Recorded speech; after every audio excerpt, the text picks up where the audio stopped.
പത്തനംതിട്ട മെഴുവേലിയിലെ നവജാത ശിശുവിന്റെ മരണം കൊലപാതകമല്ലെന്ന് പ്രാഥമിക പോസ്റ്റ്മോർട്ടം റിപ്പോർട്ട്.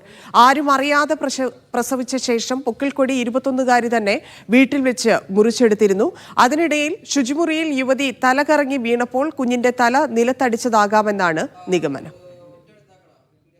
വേരുകളുമായി നന്ദുഷ ചേരുന്നുണ്ട്. നന്ദുഷ, എന്താണ് ഈ മരണത്തിൽ വ്യക്തമാവുന്നത്? തന്നെ ഇന്നലെ രാവിലെയാണ് അവിവാഹിതയായ 21 വയസ്സുള്ള യുവതി ചെങ്ങന്നൂരിലെ സ്വകാര്യ ആശുപത്രിയിൽ അമിത രക്തസ്രാവത്തെ തുടർന്ന് അഡ്മിറ്റ് ആവുന്നത്.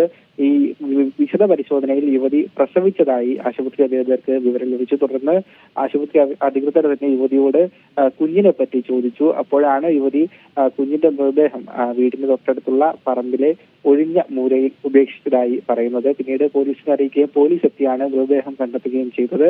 ഈ പ്രാഥമികമായി ലഭിക്കുന്ന വിവരങ്ങളിൽ നിന്ന് ഇന്നലെ തന്നെ ഇതൊരു കൊലപാതകമാകാമെന്ന തരത്തിലുള്ള ഒരു സംശയം ഉയർന്നിരുന്നു. ഇതിന് കുറച്ചുകൂടി വ്യക്തത വന്നിരിക്കുകയാണ്. ഇപ്പോൾ പ്രാഥമികമായി പുറത്തുവന്ന പോസ്റ്റ്മോർട്ടം റിപ്പോർട്ടിലാണ് കൊലപാതകമാണെന്ന് പ്രാഥമികമായി പറയാനാകില്ല എന്നിപ്പോൾ പുറത്തുവന്ന റിപ്പോർട്ടിൽ പറയുന്നത്.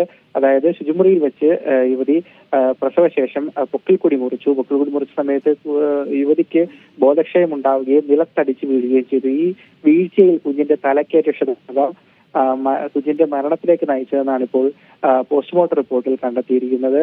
അതായത് ഒരു ദുരൂഹ സാഹചര്യത്തിൽ കുഞ്ഞിന്റെ മൃതദേഹം കണ്ടെത്തിയപ്പോൾ സ്വാഭാവികമായും ഇതൊരു കൊലപാതകമാകുമെന്ന തരത്തിലുള്ള ഒരു സംശയം ഉയർന്നിരുന്നു. ഈ സംശയത്തിനാണ് ഇപ്പോൾ താൽക്കാലിക വിരാമമായിരിക്കുന്നത്. വീട്ടിലറിയാതെയാണ് യുവതി ശുചിമുറിയിൽ പ്രസവിച്ചതെന്നാണ് ഇപ്പോൾ പോലീസ് അന്വേഷണത്തിൽ വ്യക്തമായിരിക്കുന്നത്. ഏതായാലും ഏതെങ്കിലും തരത്തിൽ മറ്റേതെങ്കിലും ദുരൂഹതകൾ ഉണ്ടോ എന്നുള്ള കാര്യമൊക്കെ പോലീസ് ഇപ്പോൾ പരിശോധിച്ചു വരികയാണ് തന്നെ.